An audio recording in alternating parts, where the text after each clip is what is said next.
LCS. Oh yeah, no one's using it. Yeah, I have a stream key, so figured why not. There we go.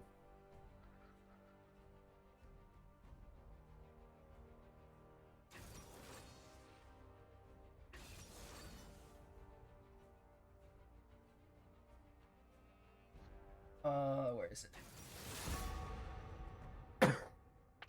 I gave that. Did you post? I did not, if you were asking me. Okay.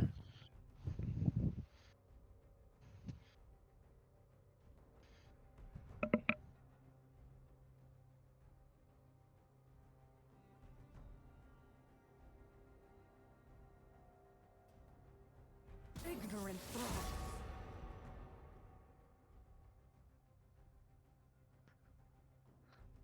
All right, posted. Cool.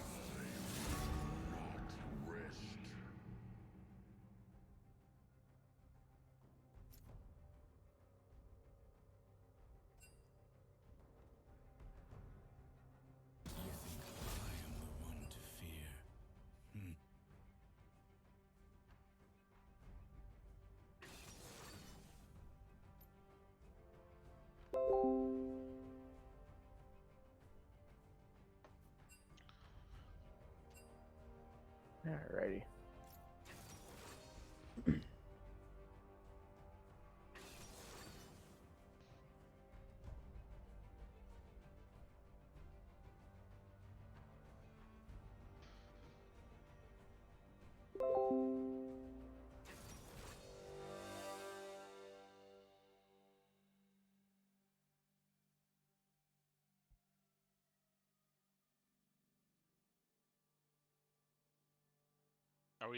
When are we going live? Yeah, we're live.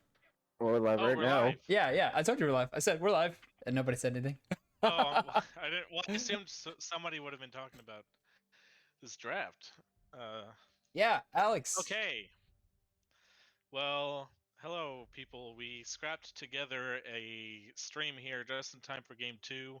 We are seeing the comps for the first time because we didn't see the lull draft thing, so we can kind of diagnose this while we're looking at it. Let's see, Mordekaiser, Rek'Sai, Brand, Samira, Alistar. So definitely strong, pretty good, just like general team fighting from the side of Teacock. And yeah, I would basically say the same thing for GG Easy as well.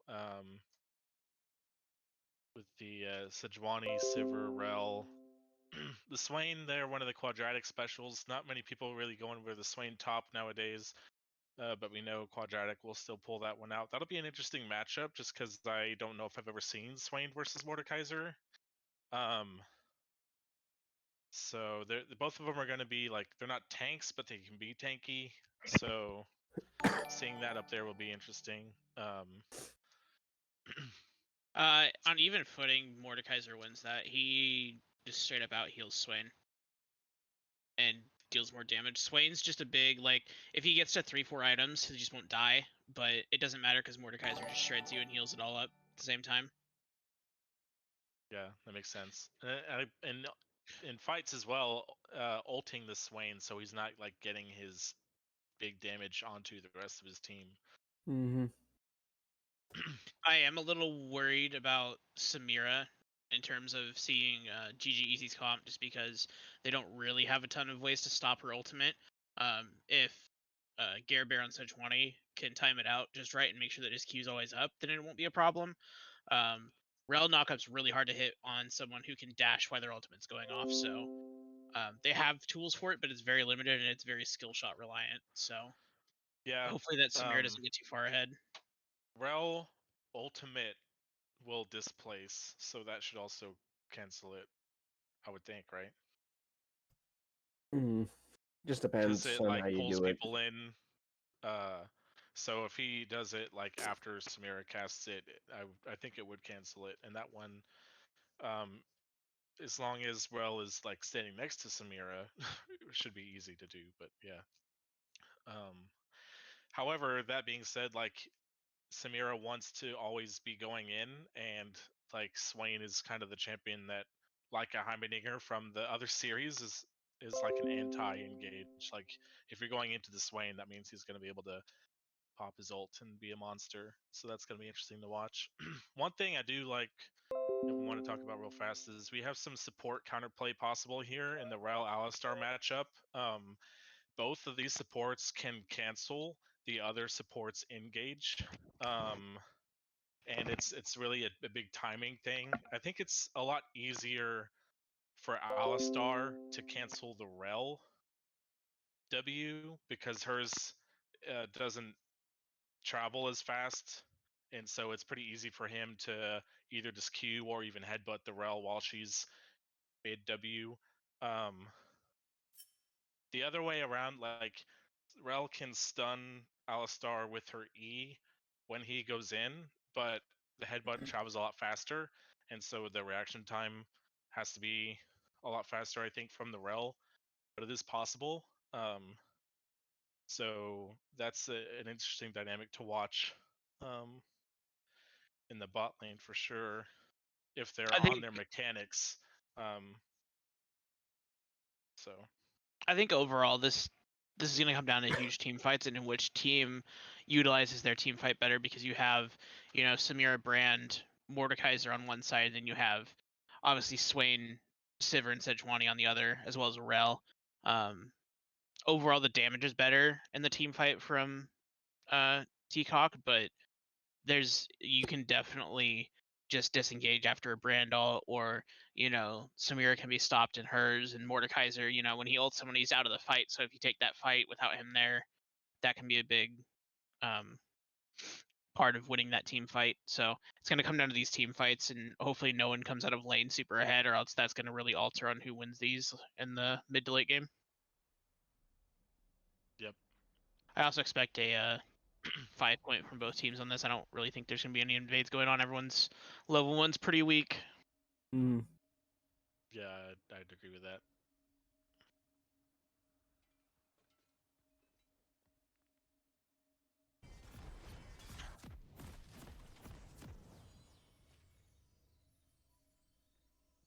Paused at 10.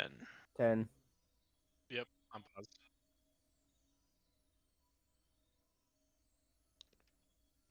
All right, so here we are.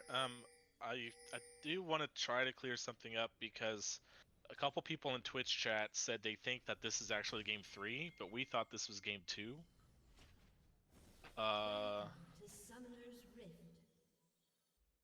The team said that this is game 2. Okay, so yeah. Yeah, this is game 2. Teacock is up 1-0. Okay. But so yeah, so we do see the 5 point. Although Rek'Sai is up a no. little bit too far here. Oh no. Luckily, nothing really bad is going to happen. There's not much CC to threaten him there. Yeah, not much again from level 1, so kind of just Yeah. looking to see if he can get an early clear on the ward, get a little XP lead, get some gold in, and clear that ward, so can hide his pathing a little bit better, but ends up walking into Sejuani. Yeah, and so Evangelist did start Oracle Lens and swapped back to Trinket. Is that what it is? Am I looking at that right? That's what it looks like to me. Which Yeah, usually you see that the other way around. You see them start Trinket, put one down, go back, and then switch to the Oracle Lens. Regardless, he didn't even clear that ward that ended up being in that pixel bush there on the top river because he didn't see it in time. All I can think of is it's because you want to get that early ward clear, and then once you have your passive off your level 2 from Rek'Sai, you can see people moving. So I mean, it's still nice to be able to clear wards, but like you don't need to like use it to see people. Still a little strange, but we'll see what he ends up doing with it. Yeah. Going for a leashless also start on his own red, so he's going to be a little bit behind, also takes a lot of damage. Of course, Rek'Sai does have some sustain in her passive when she burrows. But is just now finishing her Krugs as Bear is already up to his third camp, so Rek'Sai will be slightly behind the pace. And Joe Cool and Gunji stepping up here as they got the early level 2, which is not too surprising with an Alistar lane, because Alistar is not much of a champion until second level, so he kind of has to be passive. And as soon as he gets level 2, though, he goes for the engage. He gets a nice double knock-up, but then with Rel, they spaced that out pretty well, and Rel stunned him right away. So, a flash forward there from Blue because Ellis comes in, and there's the flash knock-up. Eggboy is able to flash out of that. Ignite ticking down from Blue as well. Not going to get the kill. Don't know about the flash from Brand there. I do like the attempt, though, on the flash from Rek'Sai. You have level 3, you can put out all that damage. Mm-hmm. Yeah, that was, I agree, it was kind of a weird... He flashed forward while Viego was, like, in his W? I think it's the W where he goes into the Shroud. I don't know. I've never played Viego. It's his E. His E is the mist, his W is the stun. I don't know names because he's too new, so... Yeah, I don't know any names either, but... Regardless, though, just getting those summoners gone. 3 for 1, actually, is going to be in favor of Eggboy, but he is going to be vulnerable through a regank. Speaking of which, here is Evangelist. Blue's running for his life, but he's not going to get flashed on because Eggboy doesn't have it. Evangelist is going to see him through the Shroud with the Tremor Sense, and he's going to see him. That's a nice kind of probably unintentional counter. But he's going to make it to the Blast Cone, and Sejuani is here, so now Evangelist is going to be in trouble. There's a stun, and another 4 stack on the Sejuani stun. Very nicely done. Answer from Bear to get first blood for Coach Eggboy. Yeah, we just played against this combo in our series, the Sejuani-Viego combo, and with Viego's passive, he stacks auto attacks kind of like Master Yi. So after he uses an ability, he stacks 2, and with that melee passive on Sejuani, it's nuts. Yeah, and throughout all of that, I definitely thought Eggboy was going to go down, but just able to kite that out, and again, really good answer from Bear. So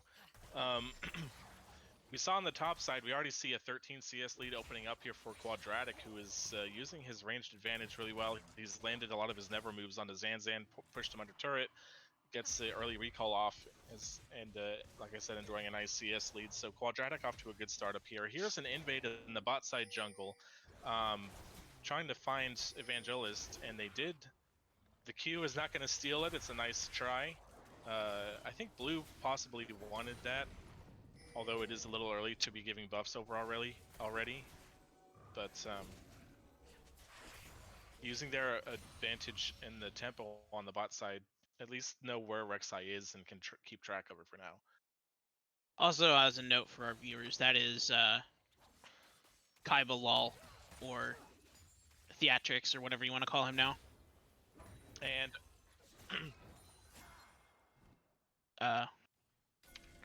sorry, hold on. I mean, when you said that, I was past 45 already. Same. It's 6, 2, 3, 4. I'll pause at 6:10.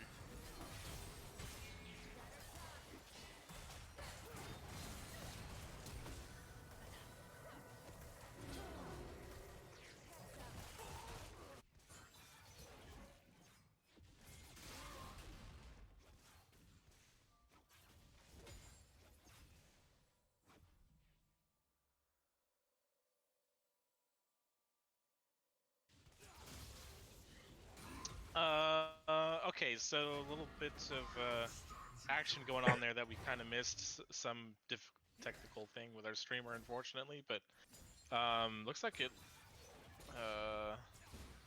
So we had the gank onto Blue, who definitely died, and I don't know if there was another kill following that. But it's 3-1 and a 1,500 gold lead already in this game for GG Easy, who are looking to strike back after their game 1 loss. So they're off to a good start. Dragon still on the table, has not been started up, and Evangelist just actually recalling, so they're not going to be going for that right this second, although they do have complete control over the bottom river as far as vision it goes. And Evangelist pathing back towards his top side. Oh, a flash E from Swain is going to pull Zanzan in, and he's just going to go down. Very nicely done. Up a massive amount of CS, and now another gank onto Blue, who's still flashless. The ultimate is going to do a lot of damage here, but he's just going to go down. Eggboy picks up another 2-0 now for the Viego. Is going to start to be pretty scary.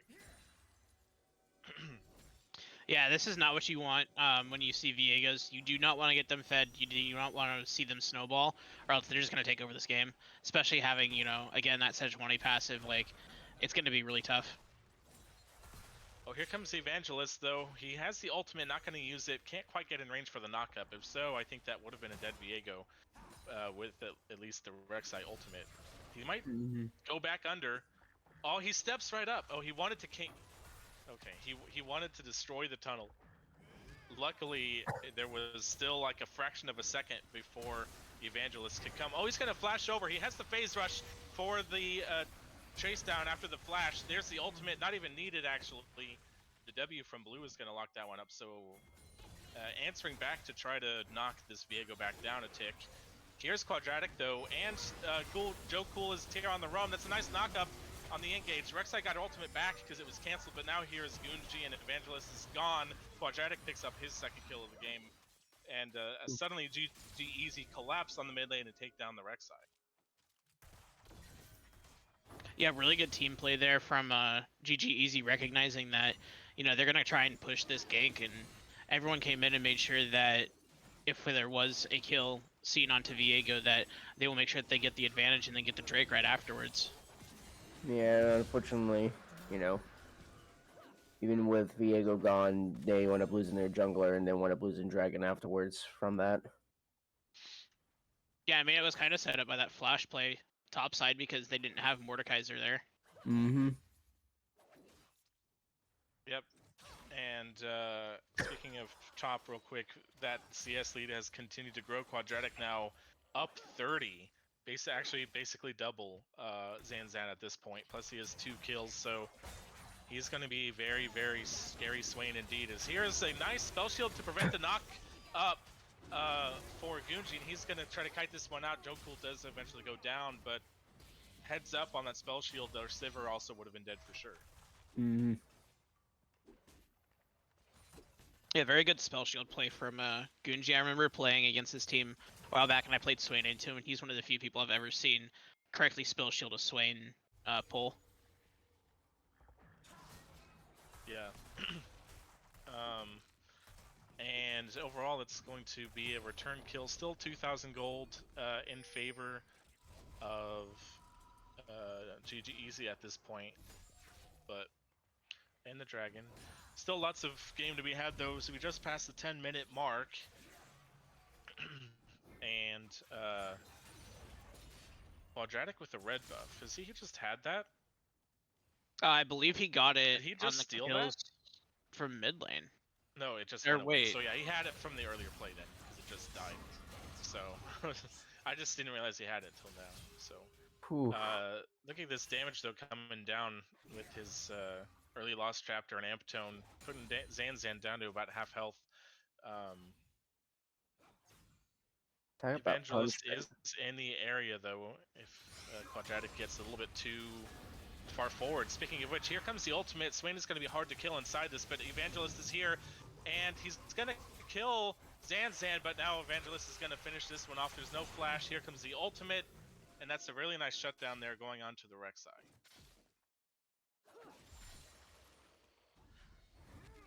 Yeah, it's a good addition. I think Evangelist is really going to want that. You need to be ahead on Rek'Sai, or else Rek'Sai becomes kind of useless. Zanzan, I will say, doesn't look very comfortable in this Mordekaiser. I haven't seen him play it before. Hopefully, once he gets some items under his belt, he won't be dying as much this Swain, but this Swain's very far ahead. And they're going to need Grievous for him very quickly. Yeah, I think, honestly, if you were Zanzan, you probably could have gone for an Oblivion Orb, like instead of that blasting wand he just bought.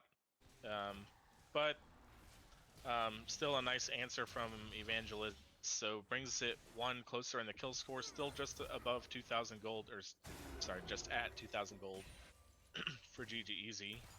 Everybody else just kind of farming it up, pretty even CS in mid and bot. However, GG Easy taking their second neutral objective of the game, completely uncontested on this Rift Herald, so they will be able to use that to try and extend their gold lead with more turret plates. Speaking of which, another one goes down as some of these recall timings are just kind of out of time, not being super efficient, I should say, from Teacock. Yeah, I think Teacock's feeling some of the pressure of this tempo that we're seeing, where you see Gare Bear in the mid laner, as well as Swain just walking over and doing Rift Herald, while bot lane comes up and makes sure that they keep mid pressure. They're getting the mid plates down. It's kind of just they're feeling the pressure and feeling like they have to back when they don't really need to. And I mean, it's a great job by GG Easy, but I think Teacock need to just try and slow down and say, hey, we've got team fight in the late game. We just need to get there. Mm-hmm. Yep. And we see Gunji actually sticking it out here in the mid lane. Has not recalled, and Viego actually on the minimap is walking bot. So we're seeing an early initiation on this lane swap. Then normally you don't see that happen until one of the bot lane turrets has gone down. Meanwhile, Rift Herald is summoned up here on the top side, and that's going to crash. Wanted to get those turret plates as the plating is going down in less than 30 seconds, and it does barely not finish off this turret. Meanwhile, bot side, here's a gank from Evangelist. Joe Cool is going to be able to hop out of that one and stay alive. But they are pressuring up right before the second dragon of the game spawns. Quadratic in the top lane, no teleport, neither for Zanzan, so there are no top laners joining in on this. It is, however, a 4v4. Diamondback just flashing over the wall to take out that blast cone is interesting. He does have the Hex Flash, but here comes Gare Bear. He flashes in. Diamondback cannot headbutt him out, and Gare Bear actually gets the steal. The fight ensues, and from Embers is the first one to go down. Returned onto Gare Bear on the other side. Diamondback taken really low. Egg Boy finishes that one off, and now he's going to take his soul. He's going to try to chase down Evangelist, who is still full health, though. He's going to be able to make it out. Yeah, I mean, that's 100% worth for GG Easy. Interesting choice to try to flash for that knockup from Egg Boy. I doubt he plays much Alistar. Maybe he didn't know the range on the knockup. Still, though, getting that steal and still, I believe, a 2 for 2. So they are now 2 dragons away from soul. Yeah, again, it's completely worth for GG Easy. It doesn't matter that you lost 2 people. You still traded the 2, which it's one thing if you're saying, hey, I'm going to steal this, but like when you've given Viego the amount of snowball you've already given him, he's going to just come in and clean up those fights, and that's what we saw. And we see him, he actually has shield bow here. He's not doing Kraken Slayer like you see a lot of Viego's doing. He just realizes he needs that survivability, especially against a Prowler's Claw Rek'Sai. Like, you're not going to survive a Prowler's Claw Rek'Sai if you don't have some kind of defensive item. But yeah, he's going for shield bow here, and honestly, shield bow's a way stronger item for anyone that's not an ADC than it is for an ADC, which it was designed for. But that's completely another conversation we'll have at another point. So unless your name is Samira or Callista, maybe. But yeah, I do want to note though. So with Viego's rise in the pro scene, I have seen a lot more shield bow, I think, than the Kraken Slayer. You even see a lot of Divine Sunderer Viego as well. So opting for more either a bruisery build or more for the protection. Yeah, and, I think it's just because of the comps you're seeing in pro scene too as well. Like they tend to not play as aggressive, and you don't see as much tanks. You see a lot of bruisers right now. You see a lot of the Lee Sin top. You see a lot of Lee Sin mid. Don't really see like the tanks of old. Although I think that's going to change with some of the item changes coming up. So that'll be interesting to see what happens, to see if Viego's items become changed. Yep, very true. And we continue to see the 2v1 mid lane and bot lane as, again, mid and bot turrets all stand, but GG Easy did still opt for that lane swap. So far the mid laners are still doing just fine in CS. so neither of them feeling too much punishment from being a 2v1 yet. Again, Yeah, I the think only big Viego. CS lead still being on the Swain. Yeah, Viego's isn't gonna care if he's 2v1 at this point. I imagine he's probably gonna work towards Blade of the Rune King next. Looks like he might go into Wit's End first, judging by the no magic mantle and dagger he has in his inventory. Yeah, Also, and again, sorry, this is a random thought that just clicked in my head. Evangelist's name makes sense because he's an Eve main. Eve Evangelist. yeah, I was actually gonna say I don't know if that's actually how it's spelled. I noticed earlier that I don't think that second E is in there typically, But, or you the one know. right after the V. But yeah, in that sense, it does make sense. Going Speaking back of which, to he his is lurking over the wall here. He's going to go in. Blue almost assassinated, and he will go down under the turret, but Egg Boy, even with the stasis, it does not cancel the turret shots. It's going to be a 1-for-1 there with the help from the Rek'Sai. That was a great change they made to Viego. If that was before that change, he would have lived there 100%. He probably would have actually killed Evangelist too. Yeah. Diamondback going in, and oof, really patient. When he got CC'd by Swain, I expected him to immediately pop the ultimate. He did not. Meanwhile, they're going to rotate over. They found Bear, but here's the rest of GG Easy. They're going to chase down Diamondback. Goes down to a long-range ultimate from Bear. Evangelist is going to make it out to the turret. And they kind of thought Bear was caught out, but the rotation from GG Easy was there. I will say that he was a little aggressive in that positioning, trying to take some enemy camps, but does get backed up by his team. They did burn, they burned Silver ult to get there, but I mean that's definitely worth it when you get 2 picks right before Drake.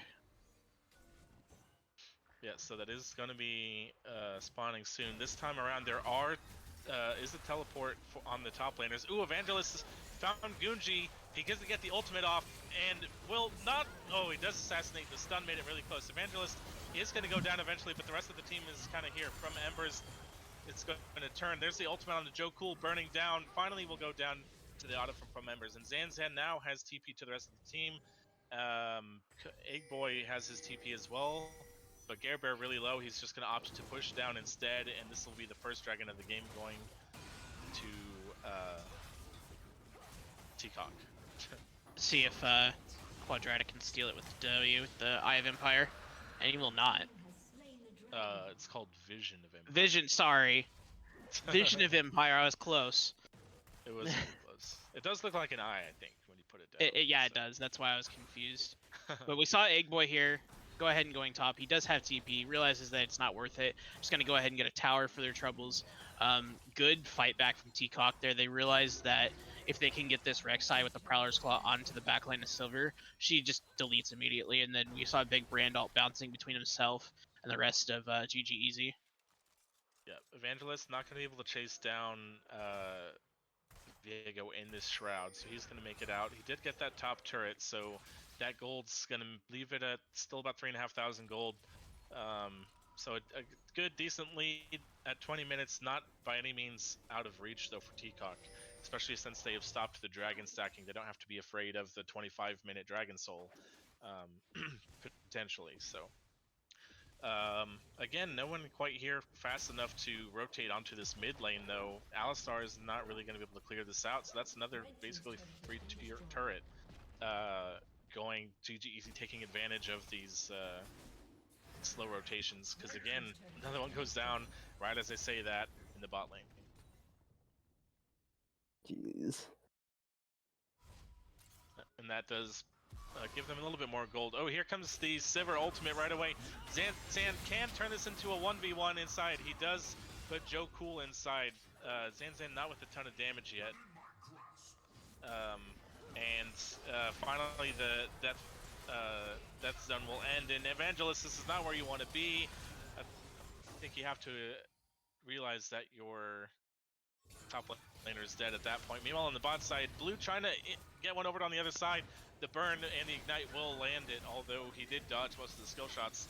GG Easy, however, turned that right onto the Baron in the top side. It's the 3v2 on the map. Blue is stuck in the bot side with no TP, and this should be absolutely free. Diamondback from Embers are here. I don't know if they're going to be able to do anything to stop it. Yeah, a Miracle Q is going to be blocked. Joe Cool goes over the wall just to make sure. And yeah, that's going to be a nice, easy Baron, and now a 6,000 gold lead. And kind of a ballooning here of this lead for GG Easy. Yeah, you do see the little bit of a give back. You can see Swain dying in the bot lane, but I think if Quadratic hadn't pulled him out of his Vision of Empire, I think Swain actually wins that. It always feels bad when you mistime it and end up pulling him out of your own abilities. Yeah. But yeah, it's at that you can tell Zanzan's just not comfortable in this pick. And I mean it's fine. They were up a game. They wanted to try something cool. I think this is something that you need to just put in the file of, hey, let's work on it. You know, not getting that passive off the entire time against a Rel who's very slow and very easy to hit. Yeah, just keep working on it and it'll be great. Other than that, Evangelist knows better than to go into that situation. But I think at that point he didn't expect Sejuani coming up behind him. So there's that. But hopefully they can sit back and just farm up some of these waves and make sure that they don't lose too much on this Baron power play. Also, it is within second for Coach Eggboy. That is interesting. Yeah, not something that I've seen much of. If he's gonna keep trying to match up, it has the same Brand. passive as Borg. Yeah. Here's Quadratic though, behind the enemy team. He flashes to create some distance. The ultimate goes off. Nobody's dead yet. Bear is able to Q over the wall to safety. Here's the flash from Diamondback, and the ultimate from Evangelist is going to finish that one off. That's a nice Rel ultimate, and here's Gunji finally joined the team. Zanzan is going to put Joe Cool in the death realm, maybe Swain in the death realm, but he goes down. Blue trying to run away. Gunji gets it with the extra move speed from her passive, and the flash from Eggboy. The stun doesn't land. Embers, almost able to kind of turn that one for a spicy play. Evangelist is now caught out, and just into the bush goes Eggboy for another kill. He's going to be 8-2 on his score right now, and now a massive lead. They're going to be taken down. I think this is part don't know of the if game. it can end. It's just Alistair up. Zanzan's up in 10 seconds, but they at least get the inhib. Yeah, they're going to play it safe. Yeah, just chasing too far. Looked like Air Bear was caught out, but he has dash his friends. You can't chase too hard. You don't know what you're chasing into, and you got to use that vision. But good play on the rest of GGZ to recognize that they can help their jungler there and take a fight when they have all the pressure. Yeah, and they're going to be able to take the dragon on the way out. So not soul yet, but it is the Cloud Soul point for GGEZ. And some of those are really going to like that one. Sivir getting even more move speed when she presses R. Rel getting move speed when she presses R to keep people inside of it. Swain getting move speed when he presses R.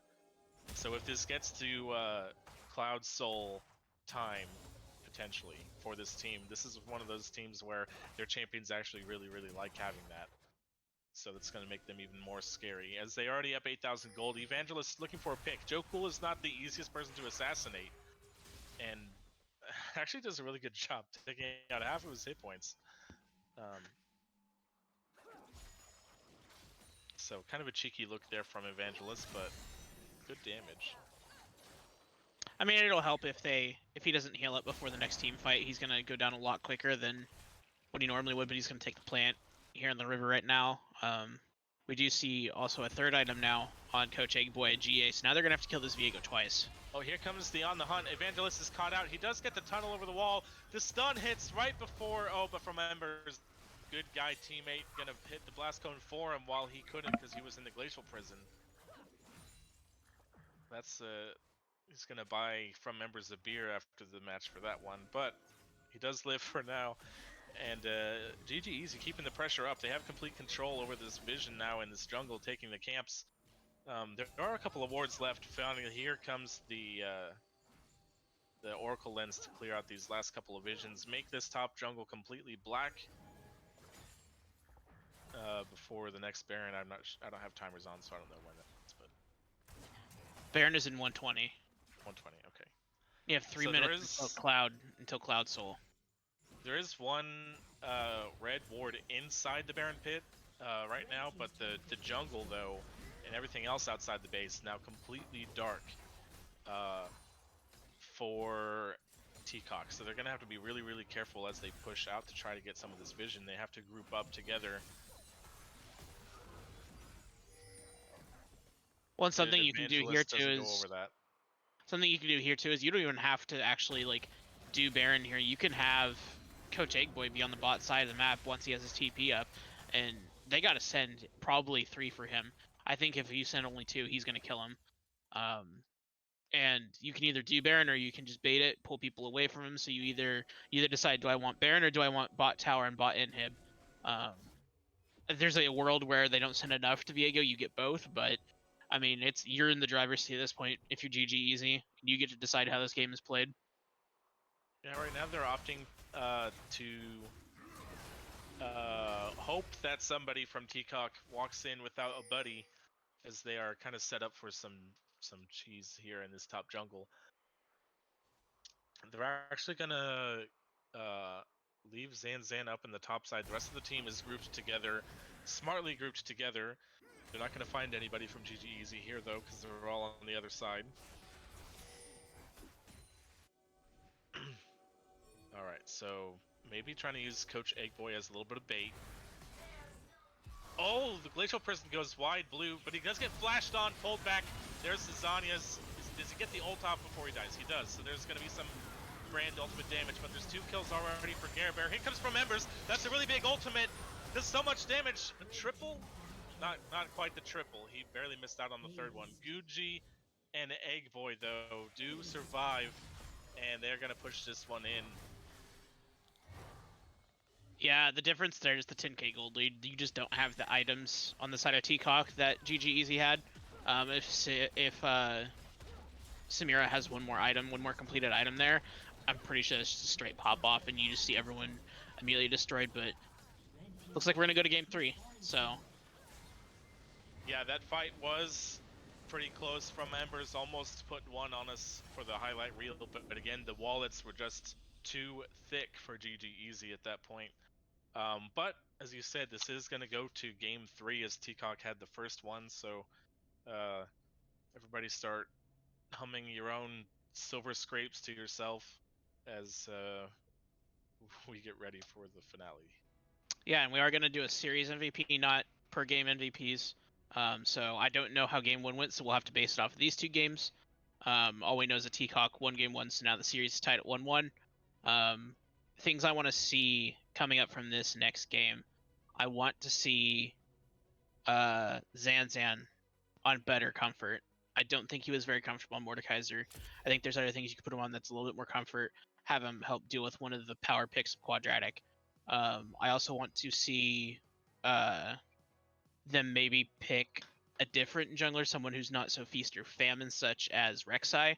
I think if you can pick something that has the pop-off ability of the Rek'Sai, but doesn't struggle so hard when behind, I think you get a lot better, because it was just so tough going into Swain, Sejuani, and Rel and expecting a Rek'Sai to do anything other than what they did, which was 7 and 6. They still got kills, but you're gonna die each time because they're just too tanky. Yeah, I can Oh, and agree play with you on play that one. to what your win conditions are on the side of Teacock. Don't mess with those too much, because if you don't play to it, it's just not going to work. And that's what we kind of saw. Is we saw that they needed to get into team fights, but you have Rek'Sai who needed to get ahead early and then didn't. So if you just play to those, it's going to end up being a lot better. Yeah, that's some good insight, John. So we're not gonna cut the whole VOD, right? We keep it going. Okay, gotcha. Yeah, so we can step away for a couple minutes here as we get ready for game 3, and this time we'll actually be able to see the draft as it's happening, so we can discuss it more. So yeah, we'll be back in a couple.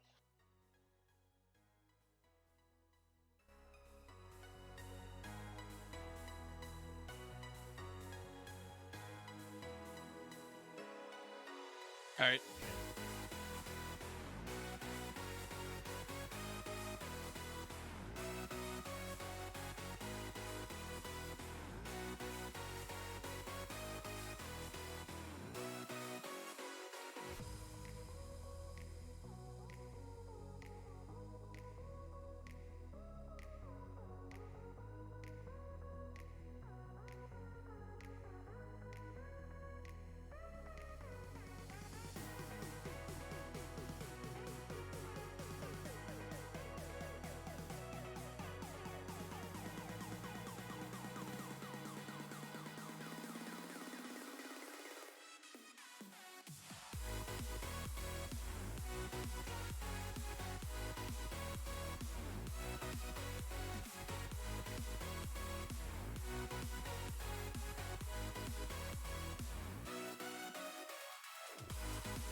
turn back now.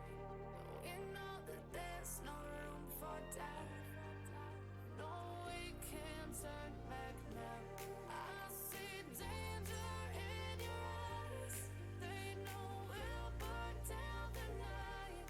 Coming just like the sunrise. You know that we gonna light it up tonight. We gonna light it up, babe.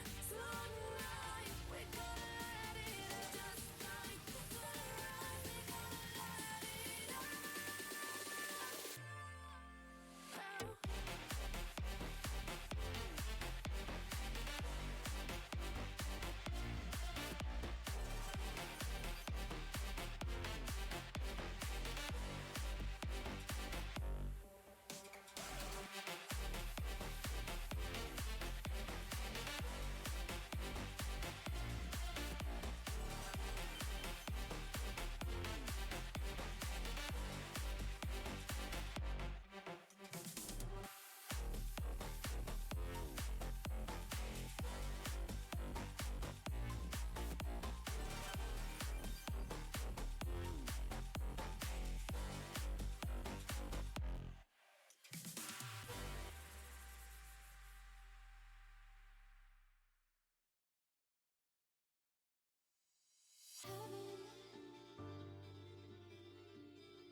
Heaven's an angel.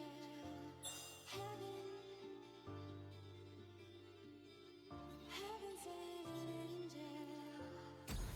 Every night, every day, I put my hands together and pray that it won't be long till you come along. I've been waiting, waiting. Never give up hope. I always believed there was someone out there to fill the hole inside of me. I've been looking for love, calling on hate or love. You must have heard my song, 'cause heaven's an angel.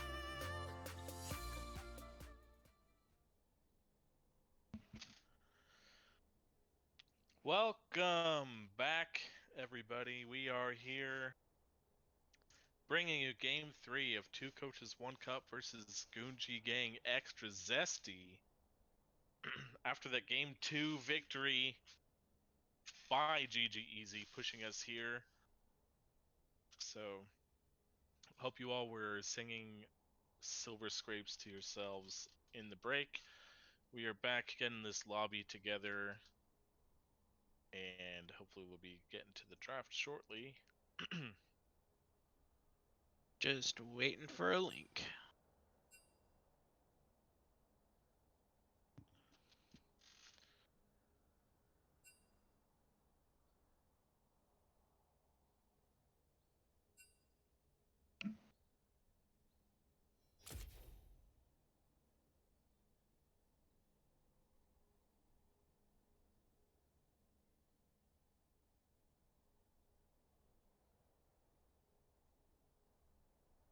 I also need someone to come up here so I can get down there to spectators.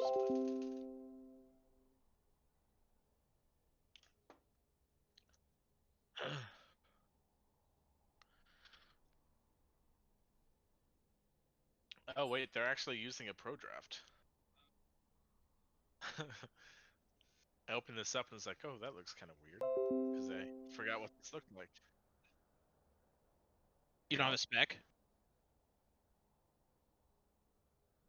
Oh, Oh, yeah. I mean, just use browser capture, or just screen capture, whatever works.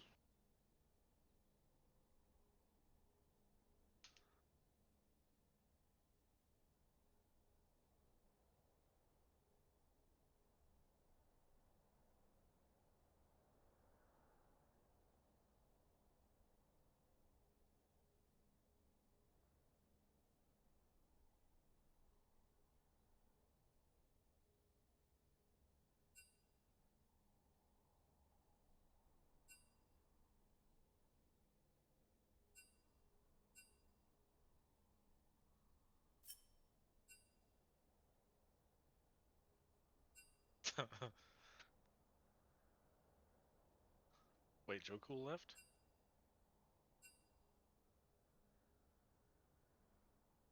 Okay, he's back. All right, so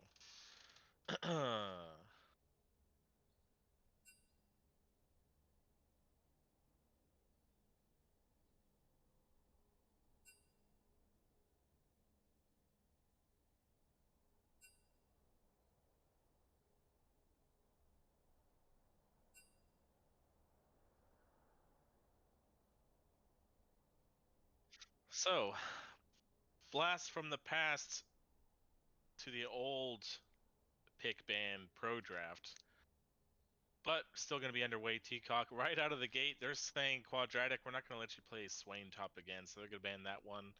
And Evelyn, of course, banned away your mandatory Evelyn ban. Silas, one of Egg Boy's main champions, banned away, so they're really focusing on just pure target bans here. GG Easy actually going to ban the Viego this time around. Yeah, we didn't get to see draft last time. I'm assuming that GG Easy first picked Viego on blue side, or else. Because I was thinking about it, I was like, why didn't Evangelist pick Viego? But that would make sense. Yeah, Swain being a secret strong champion for a long while now. Like people just don't really play him that much, and then you look and all of a sudden he's just unkillable because he's got 2 to 3 items. Yep. And rounding out the first phase bans, first one is the Senna, and then we're going to see the Jinx banned away from Embers. So a couple of bot lane bans. And Seraphine is actually going to be the first one locked in for Teacock. So picking that one away from MU Egg Boy, one of his main mid laners for sure. And probably could have been flexed to Joe Cool, but not one we see as prioritized anymore, but still a fairly strong pick. It was played actually in one LCS game today. Answered by the Rising Ezreal, and Quadratic doesn't get his Swain, so he's going to opt to his other AP top lane main champion, and that's the Kennen. Yeah, leaving up Ezreal really can be a problem right now. He's very, very strong with the buffs to both Frozen Heart and Divine Sunder. He is going to be poking you out, and it's going to hurt a lot. So make sure that you get on top of him, and hopefully the Seraphine will be able to land an ult on him. I do expect this Seraphine to go bot lane. I don't think it's a mid lane Seraphine. Yeah, I can see Diamondback picking that one up down there. So, and it is actually going to be Kane there. We've seen, of course, back then it was Kaibalol, but oh gosh, what is it? Evangelist. We've seen Evangelist play Kane earlier this split and absolutely popped off on it at least once, and so he's going to go back to that one. And second phase, they're banning the Nautilus, so they wanted to make sure in case Seraphine was going to stay mid that they can't pair the Nautilus. That's a pretty good all-in to pair with Samira. And another one to go with it, the Leona. So really expecting the Seraphine to be mid, or forcing it to go support. He still does have Alistair up. I think they might be trying to force him onto Alistair because that wasn't a super great matchup into Rails you talked about last game. It's a very skill-based matchup and kind of just cancel each other out. Right. And especially against like an Ezreal, even if you do get an engage, Ezreal can time the arcane shift to dash away. He still might get knocked up, but he'll create the distance to still be safe. And Sejuani banned away as the last ban there. Gare Bear piloting that woman on a hog pretty well in game 2. So, newly buffed Ziggs is going to come in. So this is MU Egg Boy picking that one up. Yeah, Ziggs got buffs that I feel like he didn't really need, but at the same time, I love it because I love playing Ziggs. But that the biggest part of the buff to Ziggs was actually the move speed or the projectile speed on his ultimate. In late game team fights, it was really hard to hit people because they just had so much movement speed at that point, or they had abilities to get out of it, and you were usually from long distances trying to hit a team fight. And now it just gets there so much quicker, and you deal a lot more damage. And it is going to be Seraphine mid because we see Tarek coming out. Yeah, and Uh, Ramus is an interesting hover. I'm not expecting. Okay, I was like, I don't think that's what they're going with, but it is going to be a Scion then picked up for Zanzan. Just going for the pure tank here. Didn't work out like you said on the Mordekaiser last game, but he does mostly play tanks outside of that, so that could potentially be something he's more comfortable on. will have Can to be probably careful still early. be beat up by Kennen. Yeah. He's gonna get hard poked up by Ken, and that's a Volibear. Yeah, it's Volibear jungle for Gare Bear. Yeah, still a fairly popular jungler, not like super high priority, but still played quite a bit. Definitely a champion Gare Bear has put in time on. So Yeah, and I mean it's definitely some comfort, and that's what we see a lot of MPMLs. Yes, that comfort often overrides the meta picks. So yeah, it looks like again we see Teacock going for a team fight. Not so much on GG Easy anymore. Theirs is more of like a pick. I mean, they have a little bit of everything. They're between kind of like a pick and a poke comp at this point. Kennen can poke on his own, so he might. I don't know if it's still the same. I haven't played Kennen in quite a bit, but he could either go press the attack and try to really punish the Scion, or he can go kind of like a poke route with his Q and go airy.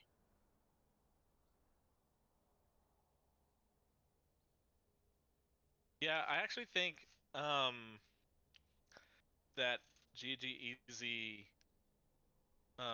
yeah, they have potential for picks, but I actually do think that they have a pretty good, like pretty standard comp. Um, the Kennen and the Rel and the Volibear all can combo nicely, all wanting to dive in. Yeah, And they definitely do have the Ezreal comp. and Ziggs throwing their ultimates on behind it, especially if Rel and Kennen get grouped up CC onto people, and then you have the AoE of a True Shot Barrage and the Ziggs damage on top of it, can just like dumpster a team fight pretty quickly. So that is where something like the Seraphine and the Tarek actually have a lot of potential to turn this around. The Seraphine ultimate is actually pretty good, like in preventing some of those dives.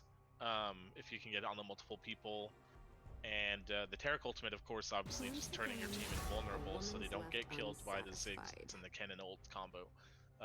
So those are going to be really key, but they have the potential to turn those engages and basically nullify them almost entirely, and then turn it around with now Scion is going to ult, and Kane's going to come at you through the wall, and Samir is going to dash in on like a counter engage. If they're able to use the Seraphine and Tarek ultimates successfully. Yeah, what I really want to see from them if they're going to have some success is I don't want to see them stop a dive or anything with Seraphine. I want to see it used as a Tarek. I want to see the Tarek stop it and then use the Seraphine to re-engage after they've already used, their abilities to try and get in and cause a team fight, and then Tarek just nullifies it. Tarek is a huge nullifier, and Seraphine can be basically whatever you want her to be. She can be engaged, she can be disengaged, or she can be re-engaged. And I think if you get that team fight after they've kind of used their abilities, have Scion ult, have Seraphine ult, and then you have Samira stacking up her rank, you're gonna have a lot of success if you can do that. I will say, Adam, don't do it. Don't fall into the trap of going blue K in this game. I know there's 3 squishies and they're all very immobile other than Ezreal, but don't do it. They're just gonna build 2 Zanyas, and then you're gonna hate your life when it comes to team fights. But I mean, it's tough when you're playing Kane. You always are looking for reasons to go blue. Yeah, and plus the Ezreal, like this modernized blue Ezreal build actually makes him pretty anti-assassinate also with all the armor from the Frozen Heart plus the health and the sustain from the Divine Sunderer makes I it don't think hard it's to kill him also. not as big of a deal when you're playing Kane though, because you're not auto attack based. Whereas like things like Viego and some of the more like like Master Yi auto attack, like diving, like Yasuo, Yone, all those. That's where the blue build Ezreal, the new blue build, comes in really handy. I don't know with Kane if it would really help a ton because you're gonna shred through him anyway if you build Black Cleaver, if you have, Prowler's Claw, if you do go blue. Even without that, like if you go red and you have, just the absolute sustain from a what's that item? Gore Drinker, and Oh yeah. then you go into Black Cleaver, and you're basically just the shred for the rest of your team. Like, you shouldn't Yep. have too many issues. You just got to get to that point, or if you go Blue King, you got to get ahead. Yeah, I definitely agree with that one. I will say the one game I'm thinking of when I mentioned Evangelist popping off on Kane was a Rost Kane game. So I don't know if he played other Kane. I didn't see every match they played, but the one in particular I saw, he was Rost, and complete. I mean, not necessarily solo carried, but he was kind of the strongest member of that victory for them. So Well, yeah, and a carry is when you carry as Red King, you're not necessarily killing everyone. You're literally just being the unkillable CC bot that you are as a Red Yeah. Cane. You just get in there, you're dealing max health damage to all other tanks. You're just not dying. You're, knocking people up off cooldown with your W. But I do expect to see him probably die a little bit in the early game, because you need to get those souls for your form. If you do not and you get it too late, you are not a champion until you transform. That being said, It's gonna be hard for him to get red souls though.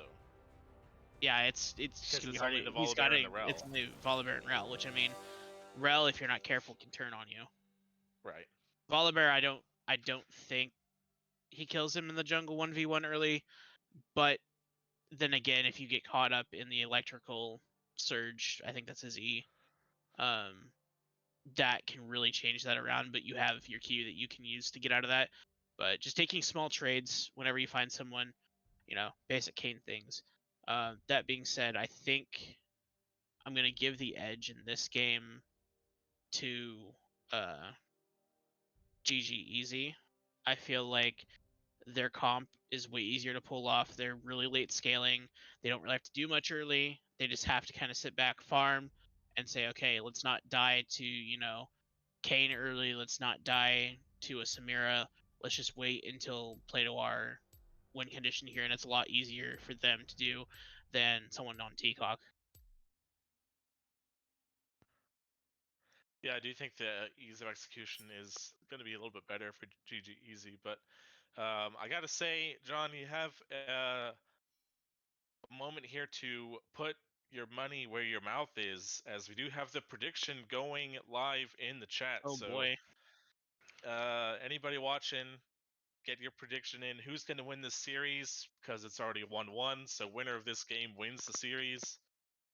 Get your predictions in while it's still going. I will say that I'm not going to put a ton of money on it 'cause it's not like a super confident thing because I feel like Yeah. there's still quite a bit of a chance that Teacock wins this. Like it's pretty close. It just really comes down to how they play it. And that's why I just on that and when it comes down to that for me, I just think, okay, who's got the easier comp to execute? Yeah, I'll agree with you there. I do think though that's what puts kind of the spotlight onto Diamondback.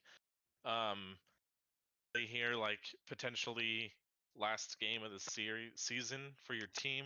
He's the team captain. He put this team together, and I think this game, what could potentially be the biggest difference is going to be those Taric ultimates. In turning around some of these fights and stopping the engage from the Volibear and the cannon. So Yeah, and I want to see the timing on those because timing is Right. everything on Terrical. And a lot of people say, "Oh, Taric's an easy champion. He can do this and that." If you do not time your Terrical right, it literally does nothing. And then you used your. It's kind of like Sona. It's like, oh, Sona's easy, but you have one skill shot, and if you don't hit that one skill shot, you're useless. So Yeah. So Seraphine needs to be careful. Also, like going into kind of like the lane matchups now. After I talked about like which team, Seraphine needs to be really careful with Ziggs. She does not have the self sustain that she used to have. Honestly, right now, I don't know. Like, it's okay that she's played mid. She just kind of wave clears and sits back. I like her a lot in support. Actually, right now, I've tried the new Vigilant Wardstone item on her, and if y'all haven't played with that new item, you need to check out what it does when you hit level 13. Because if you're some kind of enchanter support, you should be building that thing every single game. It makes you way tankier and it gives you so much more damage. But again, we talked a little bit about this before. Scion and Kennen. He's gonna get poked out early. Once you have some tank stats on that Scion, you should be able to deal with Kennen though. We'll have to see what kind of runes he goes, what kind of build he goes on Kennen. Yeah, and I think we talked about the other stuff. I know we talked about Volibear Kane.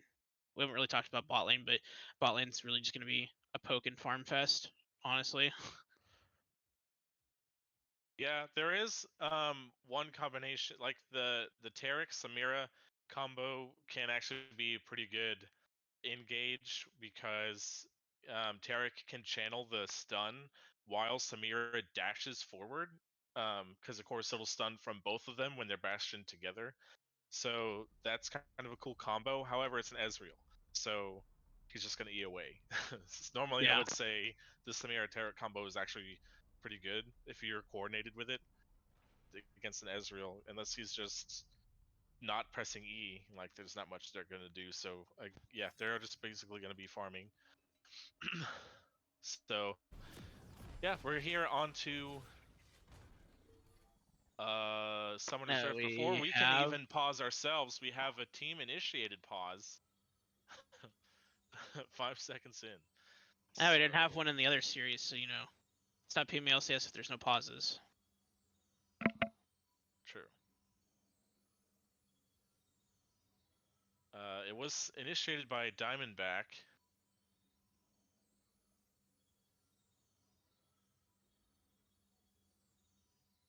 And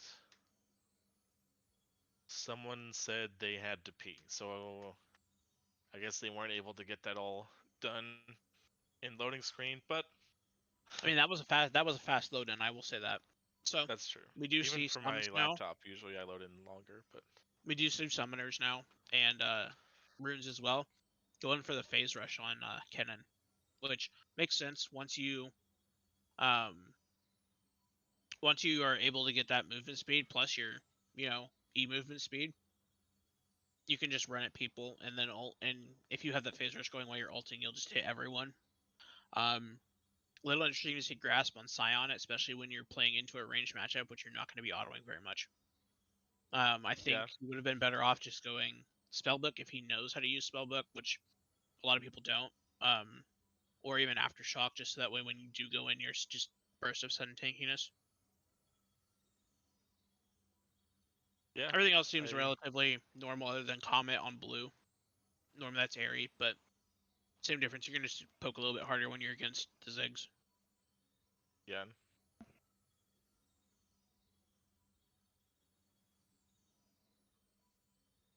Press the attack is So... too abnormal on Volibear. No, that's pretty much the rune now, isn't it? You can go I Conquer. almost always see press Yeah, the I'm pausing attack, 10. but yep.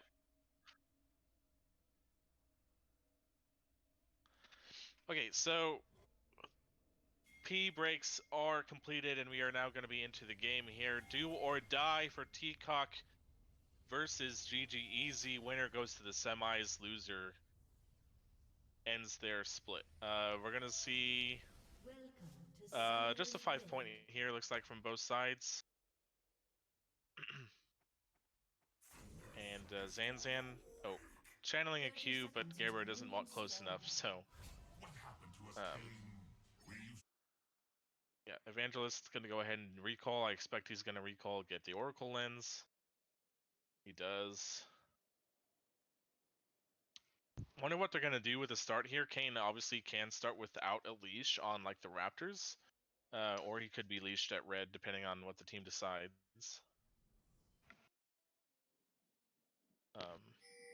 Minions have spawned. And actually, we're gonna see a late invade from Gare Bear here. He's gonna try to steal this, but he was seen, or not steal this, but he's gonna be potentially late getting back to his own buff. Plus, he's now only half health, which means this is gonna hurt his clear. He's chugging away at one of his refillable potions, and he's potentially gonna start leashless.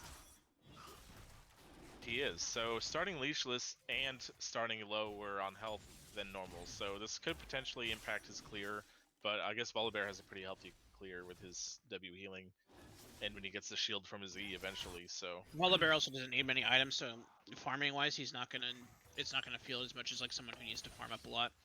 He just needs like even to gank healing, he's just Q and his E. Yep.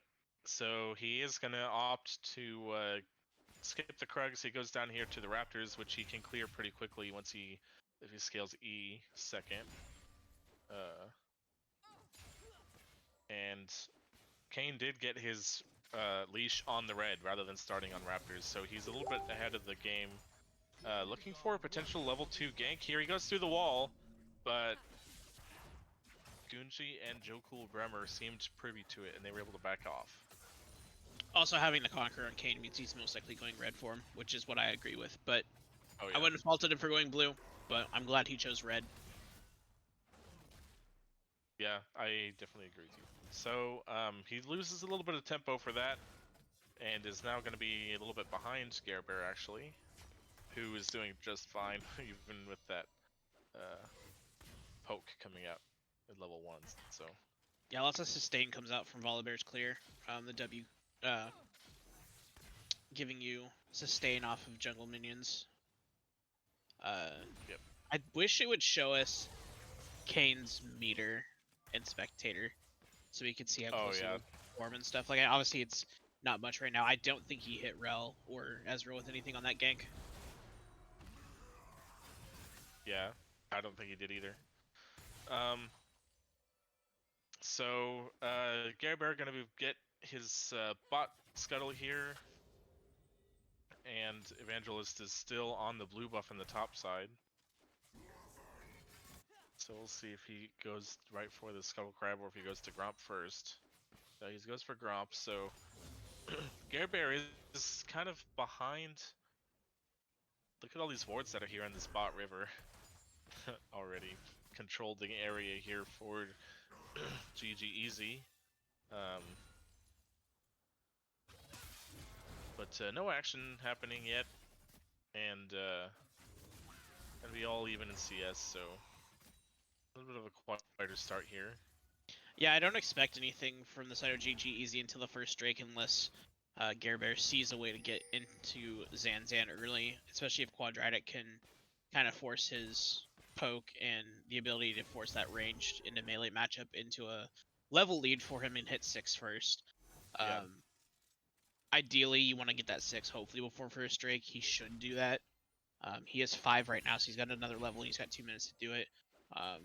So knowing that, I would, if I were Evangelist at this point, I would definitely think about, maybe first Drake we don't really try for it. We just go for Herald, try to get some pressure off on a lane where we need it, and not have to deal with a Kennen ult so early when you don't have a Taric 6 because bot lane's sharing a speed, so you're not going to have it.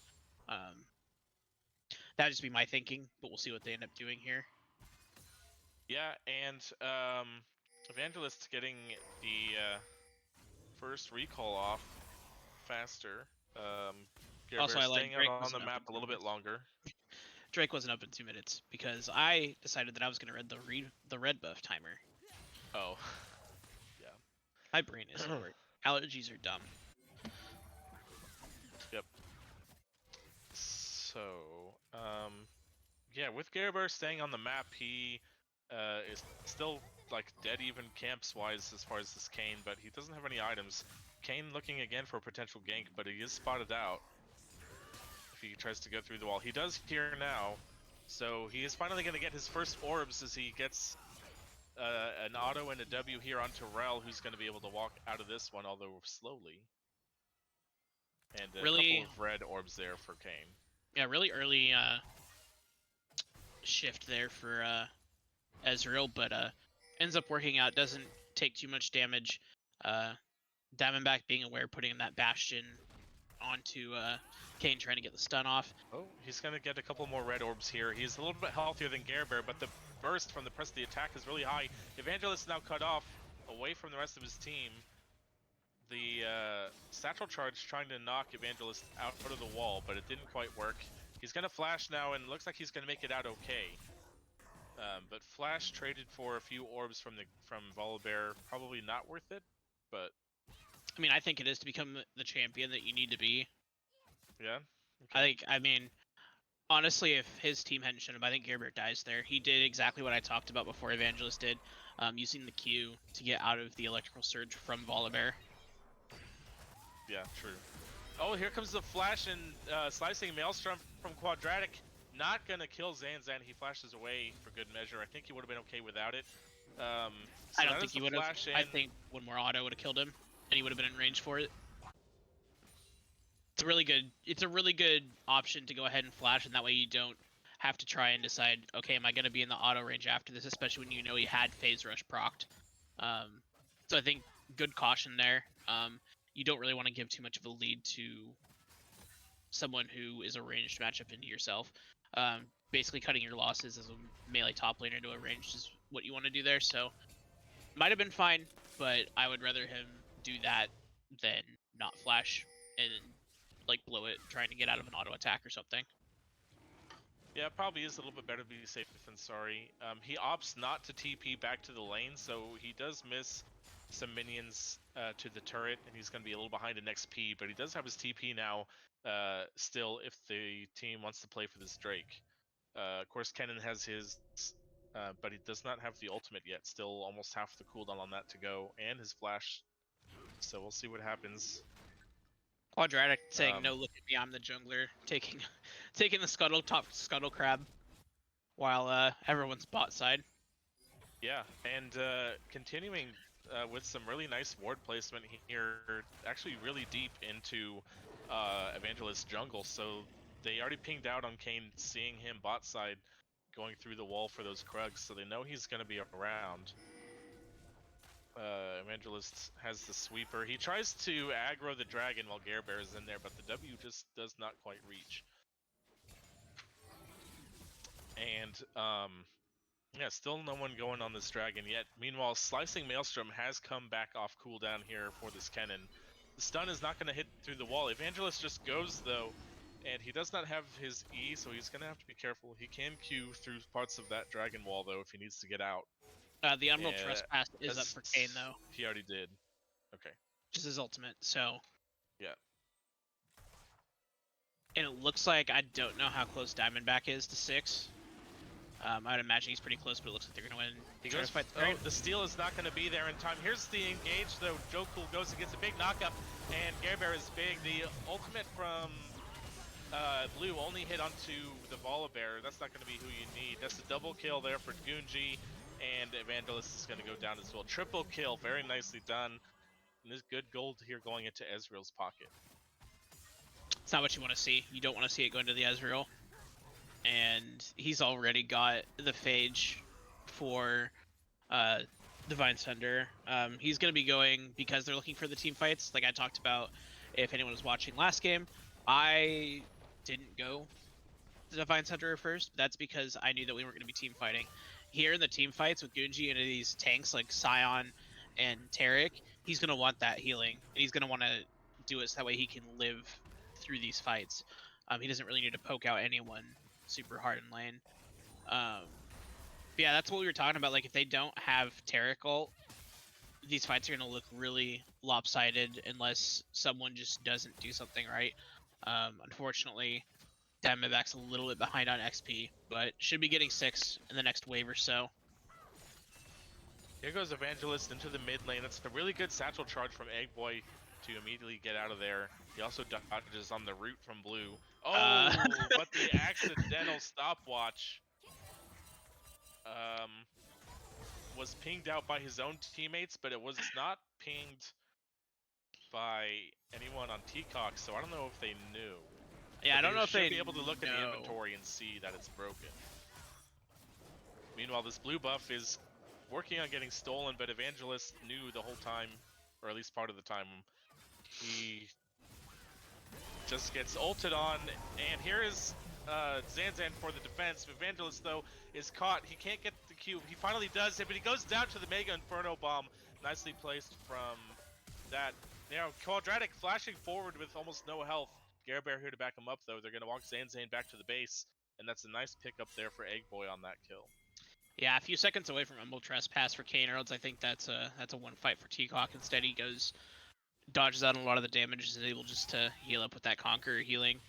I think based on the fights, I feel like Evangelist should be pretty close to form.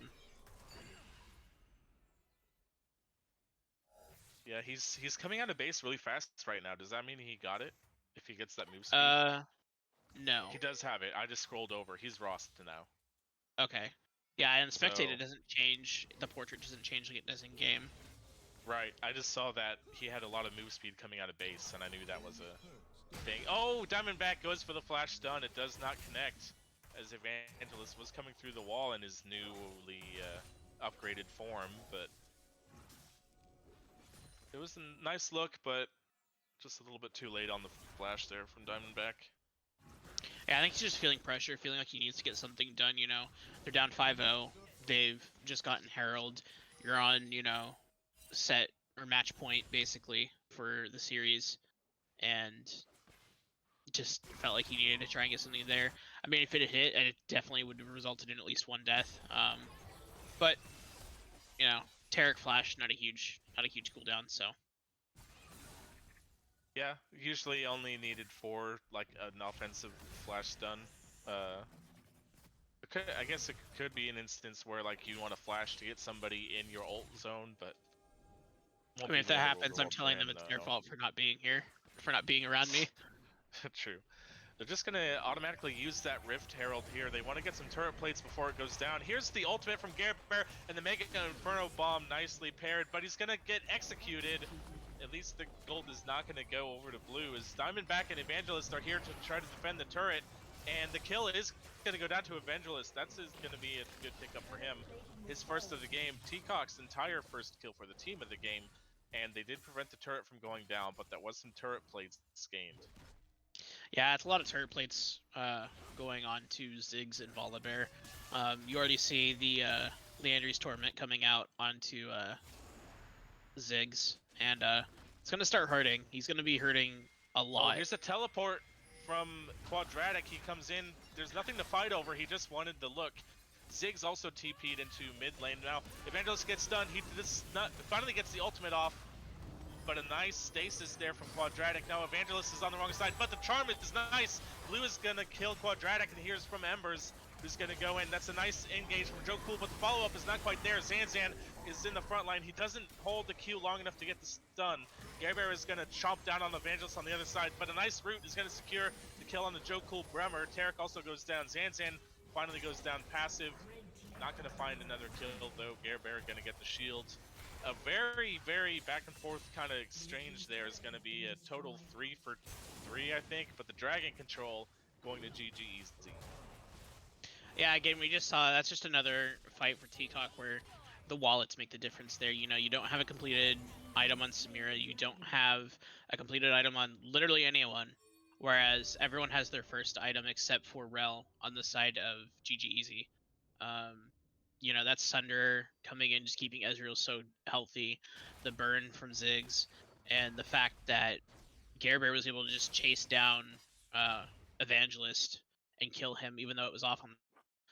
I will say I loved the execution from Diamondback and Blue there. That was what I wanted to see and talked about in pregame. I want to see, you know, that Tarek ult that saved Kane and gave them time, and then immediately seeing a Seraphine ult after that to bring that fight around. They just didn't have the damage yet to make it work.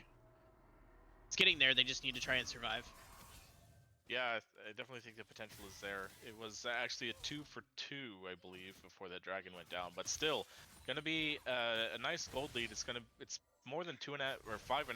Sorry, 1,000 gold for GG Easy already. As we're just getting close to 16 minutes. The knockup is not going to be there from Joe Cool, and here comes. This is a really vulnerable Rel now without her W. Is going to get knocked up by Evangelist. The stun is going to come through. Lots of damage. Finally, the ultimate from Embers, but the ultimate and the remount barely does not make it out. Was close when he picks up the move speed from the remount, but overall, that's going to be a nice kill and good one to go on to the Kane because he really needs to get his Gore Drinker going. Yeah, and that was a great pick by them. I mean, Rel almost pulled him up. That champion is so freaking tanky when unmounted. Like, she almost made it out of that, but now look at the Ziggs. Here comes Evangelist through the wall. He's going to get the knockup, and the ultimate does not let him satchel charge away. What a great combination of CC there, and the shutdown going the blue. Yeah, so we're starting to see the team fight come online now for T-Cox. That's what you want to see. They should be able to back here, get some items onto people. We do see actually going for Leandries on Seraphine and not going the healing build, which I think in terms of mid lane is better. Oh, now Quadratic is caught here. He's going to get knocked up. He has less than half of his health. The ultimate, the flash is not going to do anything. Oh, maybe it will. He gets out because of the stun, and that knockup is not going to stop the Scion ultimate, but the angle was not right. And Quadratic does get out. Lots of feels bad. Lots of feels bads there.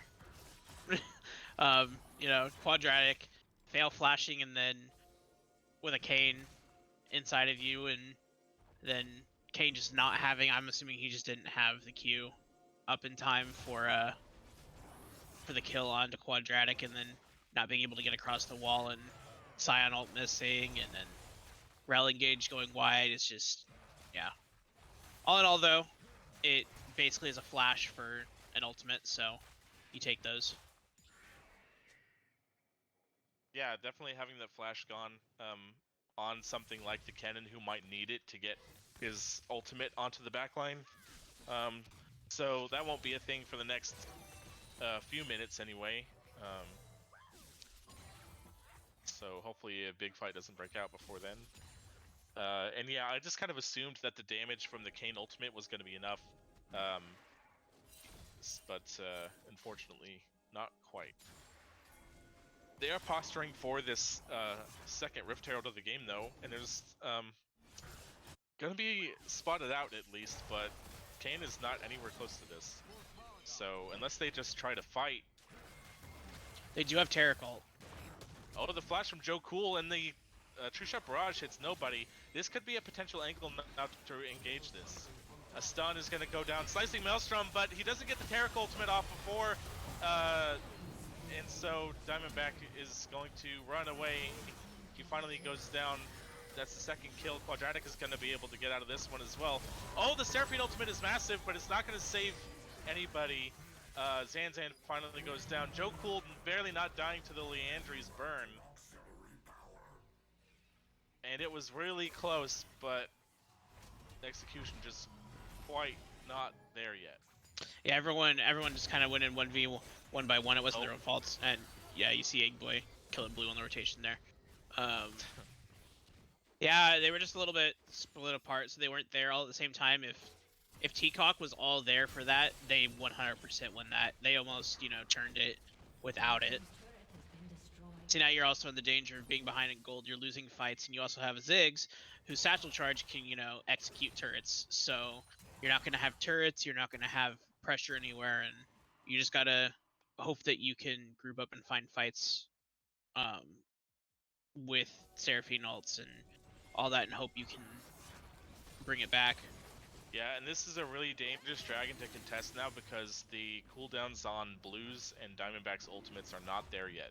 So you really, really need to have those team fights, those cooldowns on those ultimates and team fights, and they don't have it. So good thing they're not going to get too close. It does mean that it's going to be soul point though for GG Easy. So you're looking at 25 in 20-ish seconds for that. And ready or not, T-Cock is going to have to contest them there. Yeah, they're gonna have to test this Drake when it comes up. They're also gonna have to worry about Baron. At this rate, you could, as GG's, you could take Baron and trade it for that first Dragon if you really wanted to, and really force Teacock to fight when you don't want them to, or when they don't want Yeah. to. Right now they are kind of split away from Gunji, but they do channel the Rift Herald in the top lane. It's going to charge, and it doesn't kill it outright, but the defense is not quite there, so... Oh, never mind. Here comes the engage, actually, and the ultimate is very nicely timed. Quadratic is going to go down. They're going to try to chase this one on the Gare Bear. The Mega Inferno Bomb from Ziggs came out. It didn't really do anything. Zanzan flashing, and he does get the ultimate out of Gare Bear, but he's going to be able to run away. Just the one kill on Quadratic. Yeah, I think once you kill Quadratic there, you just don't chase. You just take what you can get at this point if you're Teacock. No reason to burn a flash trying to get a Volibear. I mean, it gets Volibear ult, but Volibear ult doesn't really do anything at this point. It's just another engage tool for GG Easy. Yeah. The Ezra poke is starting to come online. The Mana is not quite all the way stacked, but it will be here very soon. Only about 15 away, or like 3 spells now will do it. So,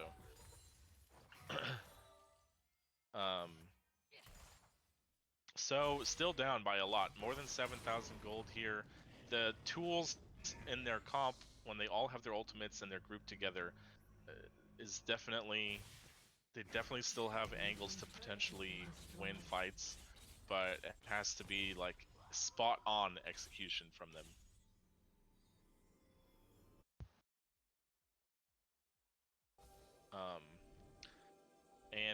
While Baron has been live for a couple minutes, there hasn't been any real attempts to do anything about that, although they are now grouped. A few members for GGEZ are on the top side, and there is no vision from Teacock. Blue is splitting on the bot side. He does have teleport though on the Seraphine, so if he needs to join the team, he can. So also He's looking at some items here, I noticed that Taric, Diamondback's Taric has a tier. That used to be something you needed to get on Taric. I feel like he probably could have gone without it. all of the damage is huge. Gunji goes unstoppable. They're gonna pick out Kane. They're pinging immediately onto the Baron while there is no smite steal potential. Yeah, there's no ultimates from the side of Teacock that can steal this, so. Yeah, they are not going to be able to approach this one, so I believe they will have the Baron buff still when the next dragon spawns, or at least it'll be close. Yes, next dragon spawns it's in only 1 minute and a half, basically. Minute and a half. Yeah. So it's gonna be really rough, but Teacock, it's still winnable. You just gotta realize that, you know, you can't just focus on this soul and let someone split push, but you also can't just let the split push happen. And yeah, it's gonna be difficult. But I was gonna say, when I was talking about Taric's items, there you could have built the Vigilant Wardstone I was talking about. It gives you 20%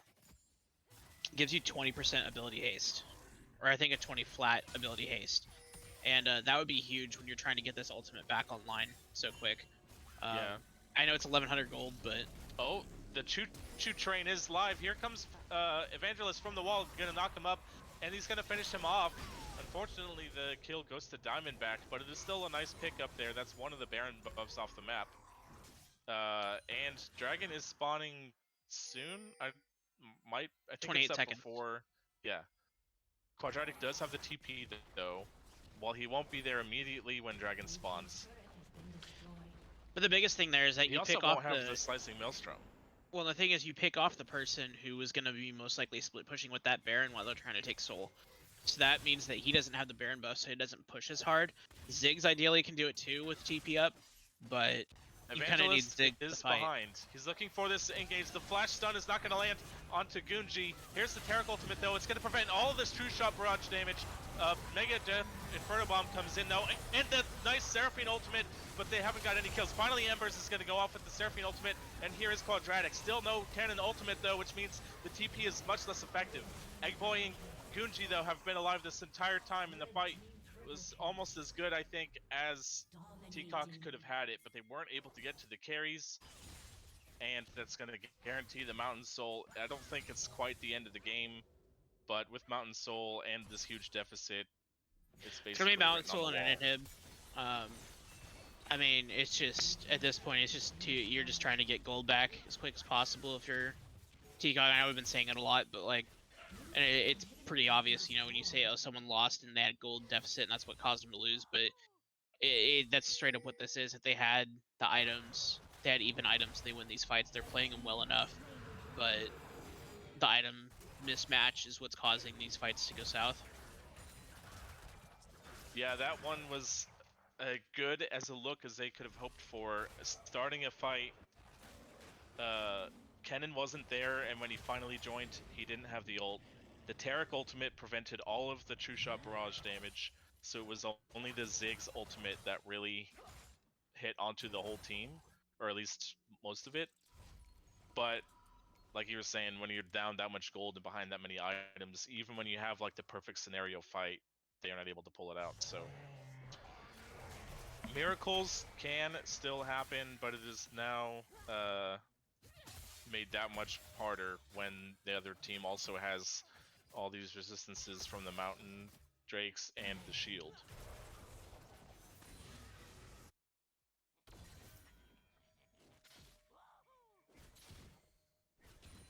Yeah, I will say there is a good amount of time here. 2 minutes and 30 seconds exactly before Baron's up. So if Teacock can kind of just hold on until that point, just farm up, do what they can, hopefully get as much gold under their carries that are close to items.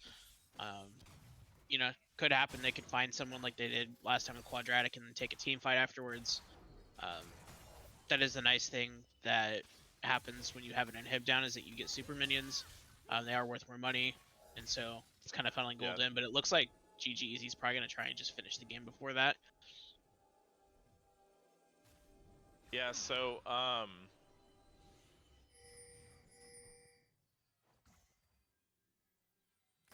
had a thought, but I lost it. Anyway, oh yeah, I was laughing because Diamondback had a cheeky little takeaway on that blue buff about a minute ago. But anyway, yeah, so the gold lead is still basically what it was before that fight. Maybe like 1,000 more, which at this point isn't much of a difference. So, but all the hidden gold that the team has and the stats from the Mountain Soul is definitely expanded upon. So their base all stands though, apart from that one inhibitor. Evangelist has to be careful here. He's actually going to turn this fight.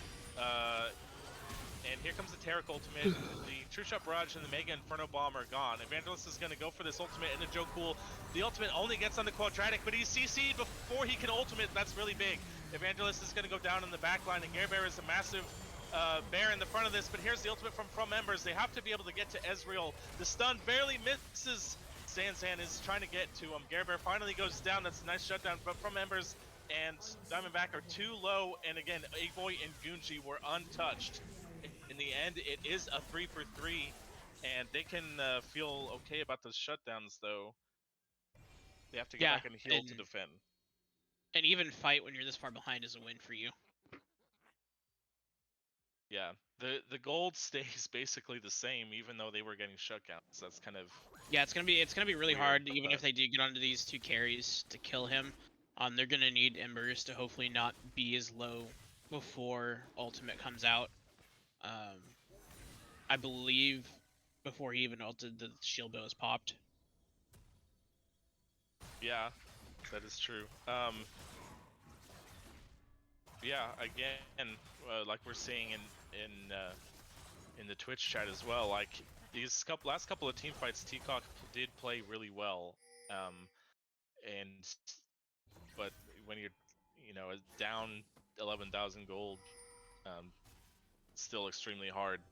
However, going even 3-for-3 as Baron has spawned again, and we are like what, 2 minutes from Elder Dragon. I don't even know how to turn on objective timers, If you which click is why where I you asked. turn off the So it's down at the bottom left, under the Fog of War button. It says interface visibility. It's under that. It's in the same place you turn off time controls.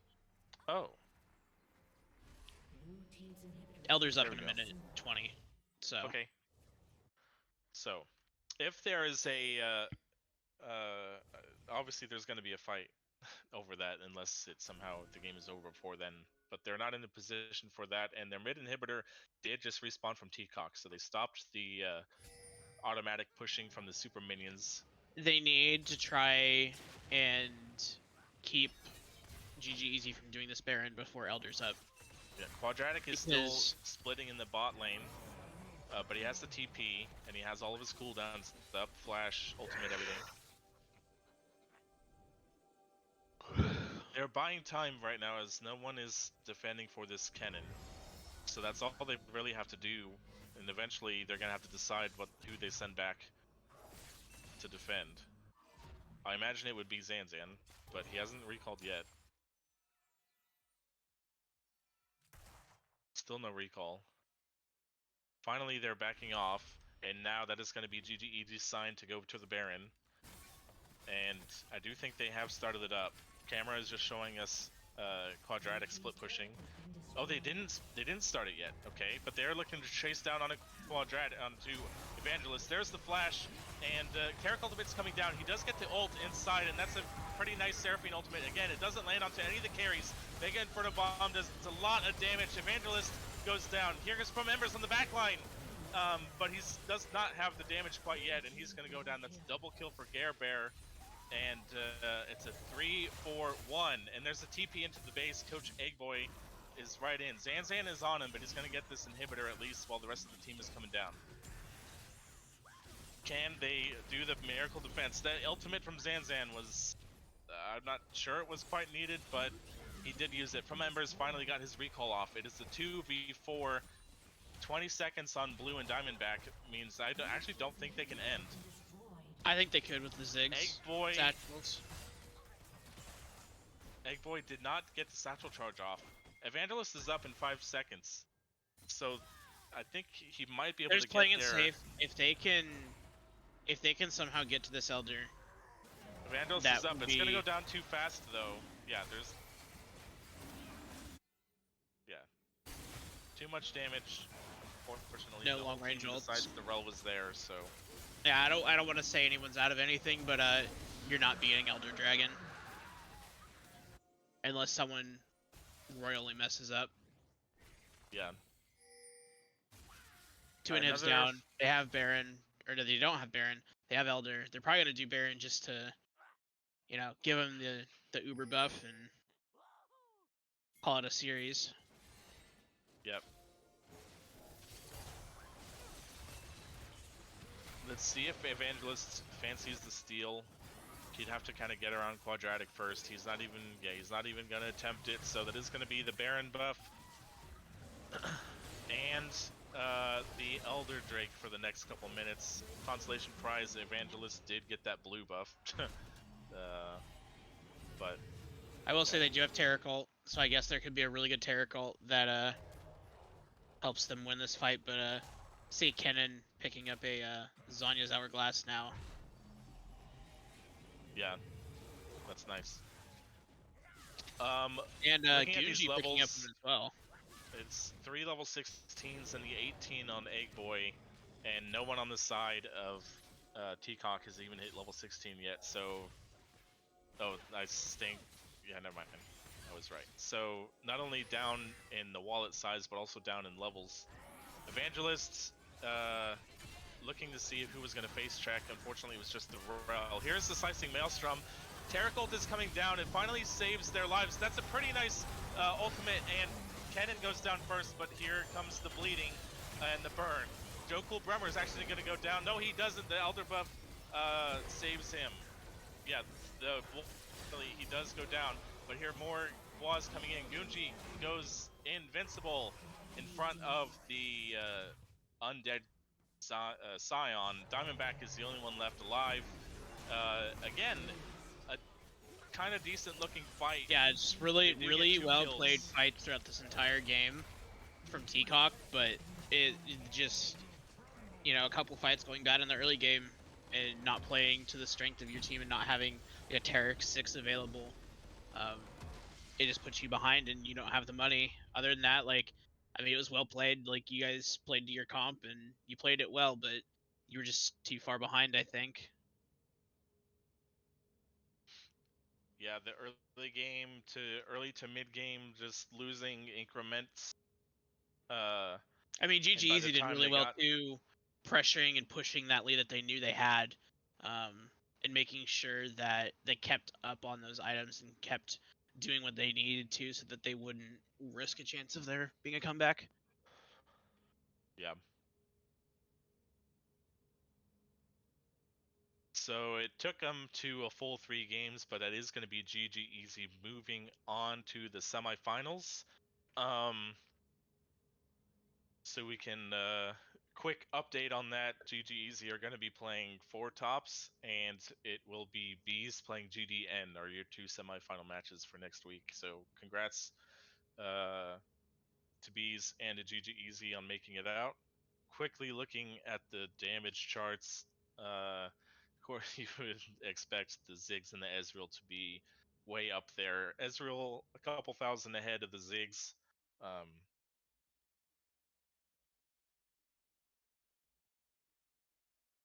Not Yeah, and I exactly too mean, I surprising. talked up Ziggs' damage. He didn't do not like he didn't do any damage.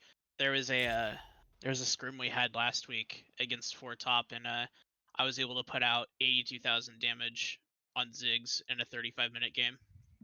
So I mean, he can do ridiculous things. But yeah, it was really well played by GG Easy. Teacock did really well, played their comp really, really well, just was too far behind. I think now we need to talk about Ziggs did more damage to turrets than he actually did to champions. just just Ziggs things. just things. Just a cool 46,000 damage to turrets. That's what happens when you execute him at 25% health. Yeah. But It's higher series than that when MVP you is what we level need it. to talk about. Yeah, very true. So, Also, I didn't realize this, but game 1, the game that Teacock had won, Super Hoagie had subbed in for Gare Bear, because Gare Bear slept through his alarm, Ah.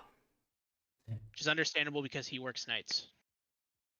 So that would be why he had an alarm set for the middle of the evening. actually, I But did forget about that. I saw the post in the page about needing a sub. Anyway, I'm making a straw so poll right now. MVP, we have a straw poll getting made right now by CJ.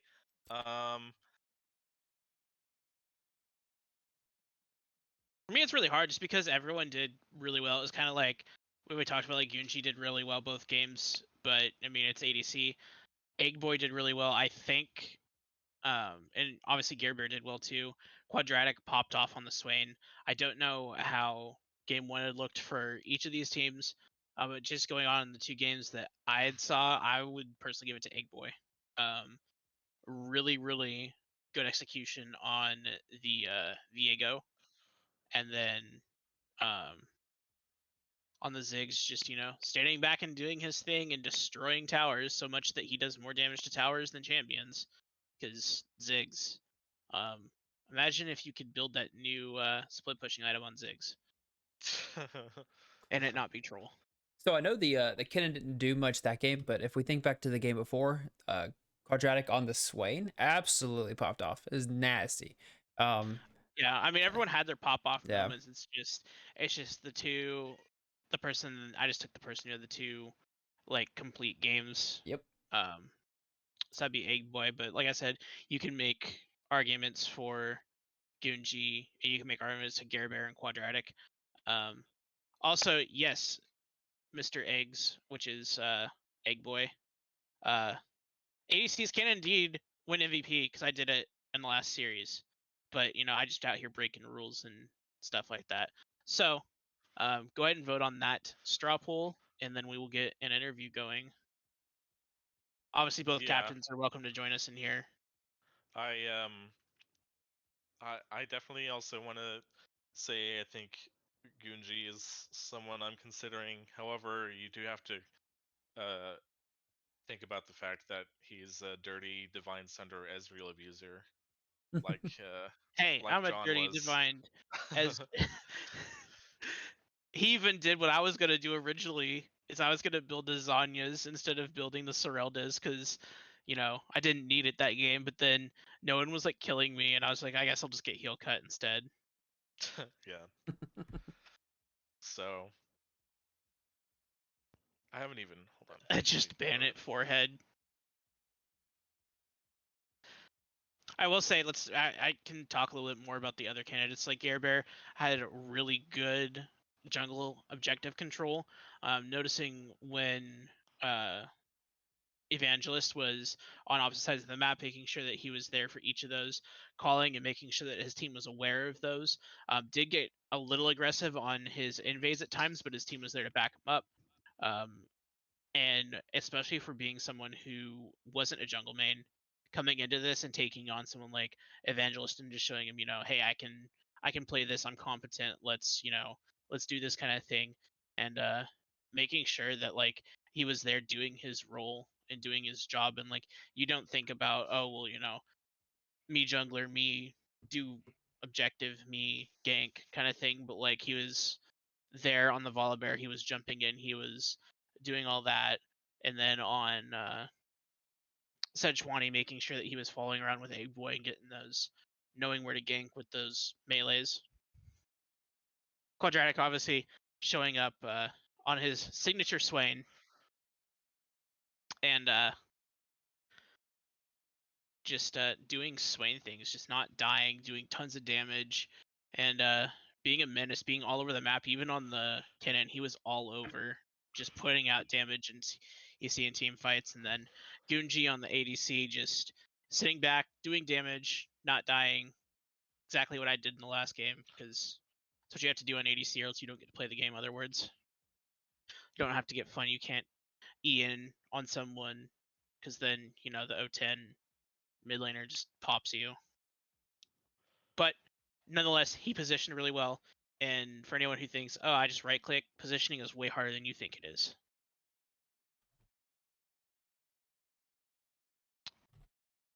Yeah, so I've been looking at watching the poll here. It's 4-3-2. Egg Boy, Gare Bear, and Gunji. It has not changed in at least a minute. Oh, there's one vote just came in there for Gunji, so it's 4-3-3. So really, really close here.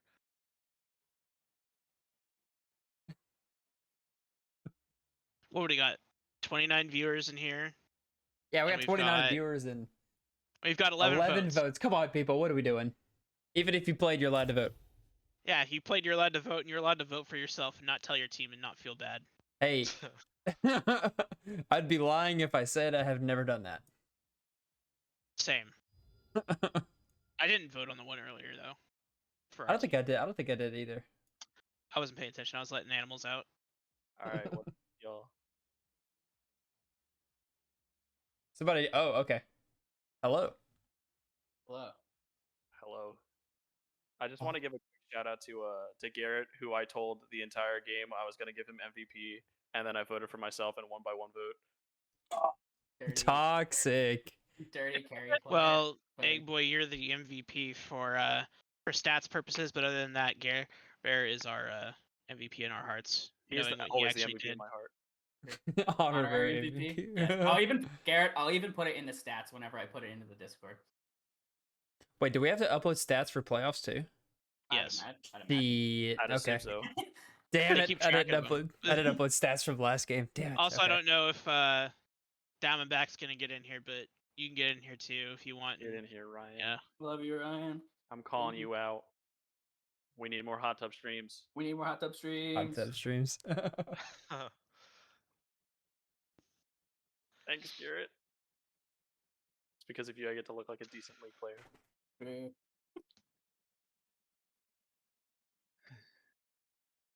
All right. Well,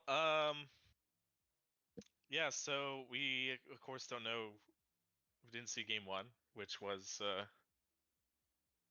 the one game you guys lost, but looking pretty strong overall the last 2 games. And you built really good early game leads, so that by the time it kind of got to mid game into late game, you were like so far ahead that you just had just kind of powered them over with just the bigger wallets. Even though, especially the game 3, a couple of those fights, those later team fights, they kind of did everything they needed to do, and the fights looked okay, but being down so much in items, just couldn't pull it out. But well played, you guys. Congrats on moving on to the semis, Thank you, thank you. where you will Thank be you. playing 4 tops and a bot next week. Indeed, indeed. I'm trying to.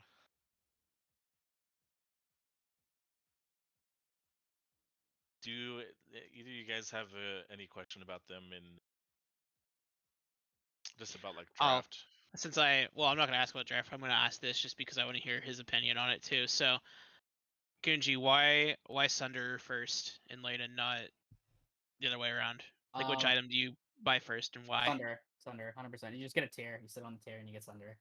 The item is just so overtuned. Actually, it's so broken. And like whenever, especially like each game, like I was going up against like a tank support and like a tanky top laner usually. So like it is just like really efficient for buying that first. I mean, you could still make the argument to go Muramana first on Ezreal, but I think just getting the Sunder, just because of how overtuned it is just the better route to go. Like 90% of games, most of the pros that I've watched playing Ezreal mostly seem to go Sunderer first, like no matter what. They get a tier and then they go straight into the item. Yeah, and like that's what I had done starting off because that's what I saw everyone doing. And I was like, oh, I wonder what happens if you go the other one. And I noticed the other one feels like you have a little bit more damage to like poke with, but you just don't have the sustain, the broken sustain that Sunder goes. So I feel like maybe pros are doing it because they tend to team fight when they fight for the most part. Yeah, It's never just a poke lane.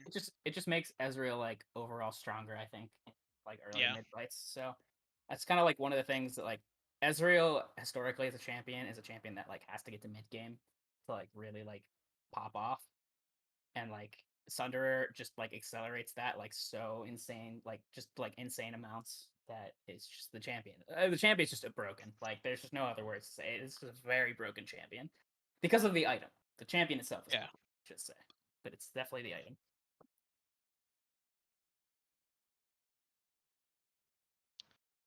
Also, so you guys are playing 4 tops. What did you guys do against them in the regular season? I know you guys did. You guys play them kind of late or towards the middle of the season? I'm trying to remember. So I this game. think I can answer this one really easily. So our thoughts going into that game is I'm not going to pick Yasuo. Oh, oh, that's the was that the Yasuo That game? was the Yasuo game. Oh my god. Okay, so we won game 1. I don't even remember what we played. We Then won played game 1 because of Sivir.